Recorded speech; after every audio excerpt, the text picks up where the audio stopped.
મારું નામ Madhavbhai Laxmanbhai Paresha, ward number 4 ward number 4 માં રહું છું. અને વોર્ડ નંબર 4 માં હાલમાં તો સ્વચ્છતાનો એક મોટો પ્રશ્ન છે. તે સિવાય આ જે સ્કૂલ તમે જોવો છો પાછળ, એ સ્કૂલની આજુબાજુમાં ખૂબ જ ગંદકી થાય છે, જ્યાં ગંદકીના લીધે બાળકોને ઘણી અગવડ પડે છે. આ પ્રશ્ન છે. પ્લસમાં સ્ટ્રીટ લાઇટનો પ્રશ્ન છે. નગરપાલિકામાંથી કોઈ પણ જાતના સફાઈ કર્મચારીઓ આવતા નથી. આ પ્રશ્ન છે. આ વિસ્તારની અંદર ખુલ્લી કુંડીઓ છે. કુંડીમાં અવારનવાર માણસો કુંડીની અંદર પોતાના વાહનો પડી જતા હોય છે, માણસો પડી જતા હોય છે. પ્લસમાં ચોમાસામાં પાણીનો પ્રશ્ન રહે છે. પાણી બધી જગ્યાએ ભરાય છે અને ખૂબ જ પ્રશ્નો છે 4 નંબર વોર્ડની અંદર. પ્લસમાં વોર્ડ નંબર 4ની અંદર પાણીનો બહુ મોટો પ્રશ્ન છે. 4 થી 5 દિવસે પાણી આવે છે. તે સિવાય ઘણી સોસાયટીમાં, ઘણા વિસ્તારની અંદર, ઘણી શેરીમાં રોડ નથી, તો રોડનો પણ મોટો પ્રશ્ન છે.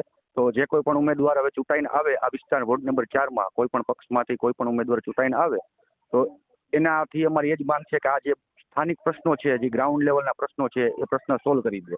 અને ખાસ કરીને મેઇન પ્રશ્ન તો જે વાત થઈ કે આ સ્કૂલ અમારા અહીંયા 1 થી 8 ધોરણ સુધીની જ છે. તો હવે આ વોર્ડ રહ્યો એ મહાનગરપાલિકામાં આવી ગયો છે, તો આ સ્કૂલને 12 ધોરણ અથવા 10 ધોરણ સુધી લઈ જાય એવી પણ અમારે જે કોર્પોરેટર આવે એના પાસેથી અમારી માંગ છે.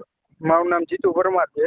સમસ્યામાં તો જો એવું છે કે જે અત્યારે આજે 4 નંબરનો વોર્ડ મહાનગરપાલિકા અંદર સમાવેશ કરવામાં આવ્યો છે, તે વોર્ડ હાલ પંચાયતની અંદર હતો અને અત્યારે મહાનગરપાલિકાની અંદર આવેલો છે. અને આ વોર્ડની અંદર મુખ્યત્વે ઓબીસી, એસસી, એસટી સમાજનો જાજા ભાગે રહેવાસ છે. અને વિકાસના નામે કે બધી સુવિધાઓ મળી રહે એના માટે જે અત્યારે નવા કોર્પોરેશનની અંદર હવે જે સભ્યો આવે એને આની અંદર કામ કરવા માટે જે અહીંના રોડ રસ્તાઓ છે, પાણી ભરવાની સમસ્યાઓ છે, અને મુખ્યત્વે જે આપણે માળિયા ફાટક પાસે એક આપણે જે પાણીનો ભરાવો જાજો થાય છે એના ઉપર એક કામ માટેનું છે. અને બીજો તો પ્રશ્ન શું રહે છે કે જે રોડ રસ્તાઓ અને ગટરોનો આ એક પ્રશ્ન જાજો રહે છે. જે અને આ વિસ્તારની અંદર હવે કે આપણે કોર્પોરેશનની અંદર હવે આવ્યું છે તો સાફ સફાઈ માટે પણ ધ્યાન દેવામાં આવે.